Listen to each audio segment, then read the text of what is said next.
Cinema என்பதை ஒரு சர்வசாதாரணமாக அது ஒரு பொழுதுபோக்கு சித்திரமாக மாத்திரம் நாங்கள் கணித்து விட்டு போக முடியாது. தமிழர்கள் தமிழ் மக்களுடைய பாரம்பரியம் தம் மக்களுடைய வாழ்வியல் முறை என்பதற்குள் சினிமா மிக முக்கிய பாத்திரம் வகிக்கின்றது. எங்களுடைய ஈழப் போராட்டம் இந்த தமிழர்களுடைய பிரச்சனை சம்பந்தமாக எந்த ஒரு சினிமாவும் இதுவரை வந்தது கிடையாது. அப்படி சினிமா ஒன்று வருவதாக இருந்தால் அது எங்களுடைய பிரச்சனைகளை குறைத்து மதிப்பிடக்கூடிய அல்லது எங்களுடைய பிரச்சனையை புரிந்து கொள்ளாத காட்சியமைப்பாகத்தான் அதை பார்க்க. இலங்கை வாழ் மக்களுடைய இலங்கை தமிழ் மக்களுடைய பிரச்சனை அல்லது அவர்களுடைய அரசியல் போராட்டம் என்ற விடயங்களிலே அந்த சினிமாக்கள் பாரிய அளவில் கவனம் செலுத்தவில்லை. சீமான் கூட அந்த தூரத்துக்கு ஒரு படத்தை எடுப்பதற்கு அவர் முற்படவில்லை. சினிமா என்பது பொழுதுபோக்கு என்று நாங்கள் விட்டுவிட முடியாது. சினிமாவுக்குள்ளே வாழ்வியல். நான் ரவி அவர்களுடைய அந்த நூலை வாசித்த பொழுது எனக்கு 3 விடயங்கள் தென்பட்டன. ஒன்று வாழ்க்கை வாழ்வியல் முறையில் அந்த வாழ்வியலுக்கு கூடாக வரக்கூடிய பிரச்சனைகள். இரண்டாவது நடிகைகள் பாடுகின்ற பிரச்சனைகள். நாங்கள் அந்த படங்களை பார்க்கின்றோம், ஆனால் அவர்கள் அங்கே உலக ரீதியாக என்ன பிரச்சனைகளை எதிர்கொள்கிறார்கள் என்ற விடயங்கள். நான்காவது சினிமாவுக்குள்ளே இருக்கக்கூடிய அரசியல். நாங்கள் சினிமாவை பார்க்கின்றோம், சின்னத்திரைகளை பார்க்கின்றோம், அங்கே பல பிரச்சனைகள் சூழ்ச்சிகள். நடிகர்கள் நடிக்க வருகின்ற பொழுது எதிர்கொள்கின்ற பிரச்சனைகள், இயக்குநர்கள் நடிகைகளை எப்படி அணுகுகிறார்கள் என்ற முறைகள், அதை எப்படி நடிகைகள் சமாளித்துக் கொள்கின்றார்கள் என்ற முறைகள் எல்லாம் அரசியல் இருக்கின்றது. ஆகவே அரசியல் என்பது தனியே அரசாங்கம் அரசியல் கட்சியை சார்ந்தது அல்ல, அது அதிகாரம் பற்றியதுதான். அதை சினிமாவுக்காக நாங்கள் பார்க்கின்றோம். சினிமாவில் இருந்து அரசியலுக்கு வந்த பலர் இருக்கிறார், நாட்டின் அரசியலுக்கு வந்த இருக்கிறார்கள், அது தமிழகத்தில். ஆகவே நாங்கள் சினிமா என்பதை ஒரு சர்வசாதாரணமாக அது ஒரு பொழுதுபோக்கு சித்திரமாக மாத்திரம் நாங்கள் கணித்து விட்டு போக முடியாது. தமிழர்கள் தமிழ் மக்களுடைய பாரம்பரியம் தம் மக்களுடைய வாழ்வியல் முறை என்பதற்குள் சினிமா மிக முக்கிய பாத்திரம் வகிக்கின்றது. சினிமாவை நாங்கள் பொழுதுபோக்காக எடுத்துக்கொண்டாலும் சினிமாவில் வருகின்ற கதாபாத்திரங்கள் கதை அமைப்பு முறைகள் என்பது எங்களுடைய வாழ்க்கையில் நடந்தவைதான். சின்னத்திரைகளிலே வருகின்ற கதைகள் பல எங்களுடைய வாழ்க்கைக்கு பொருந்தவில்லை என்பது வேறு. அது அழகு கலை என்ற போர்வையிலே சில அளவுக்கு அதிகமான நாகரிகங்களோடு அது எடுக்கப்படுகின்றது. ஆனாலும் அங்கே வரக்கூடிய அல்லது சொல்லக்கூடிய கதைகள் என்பது எங்கள் வாழ்க்கைக்கு அது உகந்ததாக அல்லது படிப்பினையாக அமைக்கின்றது. சினிமாவுக்குள்ளே பல அரசியல் ரீதியான, அதாவது நாட்டினுடைய சமூகத்தினுடைய அரசியல் பற்றிய விளக்கங்கள் வந்திருக்கின்றன.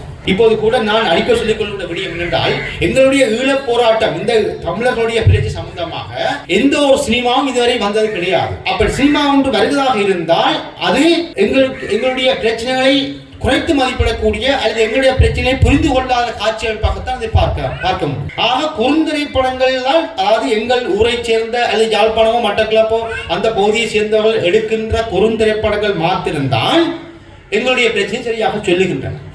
ஆனால் தமிழகத்திலிருந்து வருகின்ற சினிமாக்களை பார்க்கின்ற பொழுது அது எங்களுடைய பிரச்சனைகளை எங்களுடைய வாழ்வியல் உரிமை பிரச்சனைகளை சரியாக சொன்னதாக சொல்லிவிட முடியாது. ஒட்டுமொத்தமாக தமிழ் மக்களினுடைய அல்லது மக்களுடைய வாழ்வியல் பிரச்சனைகள் என்பதை சொன்னாலும் கூட இலங்கை வாழ் மக்களுடைய இலங்கை தமிழ் மக்களுடைய பிரச்சனை அல்லது அவர்களுடைய அரசியல் போராட்டம் என்ற விடயங்களிலே அந்த சினிமாக்கள் பாரிய அளவில் கவனம் செலுத்தவில்லை. சீமான் கூட அந்த தூரத்துக்கு ஒரு படத்தை எடுப்பதற்கு அவர் முற்படவில்லை. பேசுகிறார் எங்களை பற்றி, ஆனால் அவர் ஒரு திரைப்பட இயக்குனர் நடிகர். ஆனால் அப்படி இருந்தும் எங்கள் கதை அமைப்புகளை அவரை படமாக ஆக்கவில்லை என்பது ஒரு குறைபாடு. இந்தியாவில் எந்த மொழிகளிலும் இருப்பவர்கள் சினிமாவுக்கு முக்கியத்துவம் கொடுக்கிறார்கள். அனிமாக எங்களோட சமூகத்தை சேர்ந்த சினிமாவை பெரிதாக பார்ப்பார்கள், அதிலே மூழ்குவதில்லை.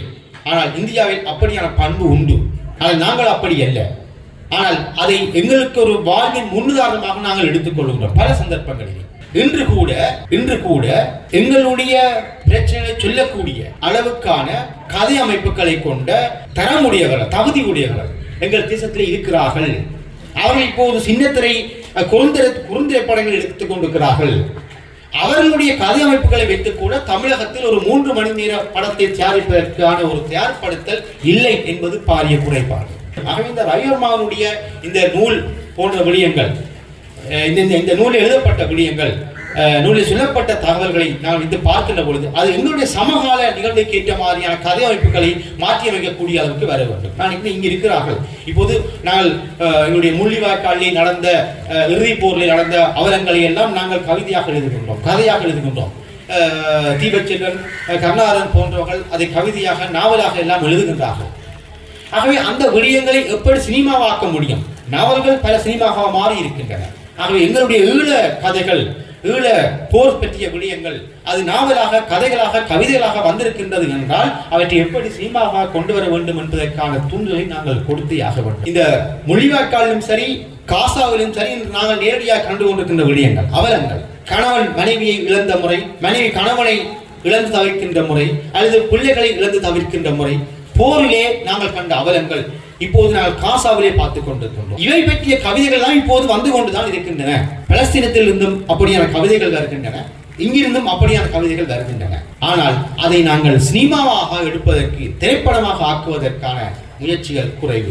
சின்னத்திரை நாடகங்கள் கூட அப்படியான அளவுக்கு வரவில்லை. இசை நிகழ்ச்சியில் நடக்கின்றன, இசை நிகழ்ச்சியிலே எங்கள் சோகங்கள் பாடப்படுகின்றன, ஆனால் அத்தோடு அது நின்று விடுகின்றது. ஆகவே சினிமா என்ற பாரம்பரியத்தின் மூலமாக எங்களுடைய கதைகளை எப்படி அமைக்க வேண்டும், எப்படி கொண்டு வர வேண்டும் என்ற விடயங்களை ஈழத்தமிழ் மக்கள் சார்பாக அழுத்தம் அல்லது சொல்ல வேண்டிய விடயங்கள், இப்படியான நூல்களை இப்ப அங்கே நடந்த விடயங்களை ஐயராக எழுதுகிறார்கள் என்று சொன்னால், இதனுடைய அடுத்த கட்டமாக எங்களுடைய வாழ்வில் நடந்த இழப்புகள், உரிமை பற்றிய போராட்டங்கள் பற்றிய விடயங்கள் அனைத்தையுமே படமாக்க வேண்டிய அல்லது கதை அமைப்பாக்க வேண்டிய முறை ஒன்று இருக்கின்றது என்ற அந்த அழுத்தங்களை நாங்கள் கொடுத்தே ஆக வேண்டும். அதற்கு இப்படியான விழாக்களில் நாங்கள் சொல்லுகின்ற செய்திகள் போய் சேர வேண்டும். இன்று வரை கூட தமிழகத்தில் இருக்கக்கூடிய இயக்குநர்களுக்கு அல்லது பட தயாரிப்பாளர்களுக்கு அப்படியான சிந்தனை உருவாகவில்லை. கதை பற்றி எடுப்பதாக இருந்தால் எங்களுக்கு எதிரான அல்லது எங்களை மட்டம் தட்டுகின்ற ஒரு முறைக்குள்ளே கொண்டு போகின்றார்கள். ஆகவே அதற்கான ஒரு அடுத்த கட்ட செயற்பாடாக அது ஊடகங்களுக்கு அந்த பங்களிப்பு இருக்கின்றது, ஊடகங்களுக்கு அந்த பங்களிப்பு இருக்கின்றது. அதை செய்ய வேண்டும் என்று கூறிக்கொண்டு என்னை இங்கு பேசி அழைத்தமைக்காக ராயர்மாக்கும் நன்றியை தெரிவித்துக் கொண்டு விடைபெறுகின்றேன்.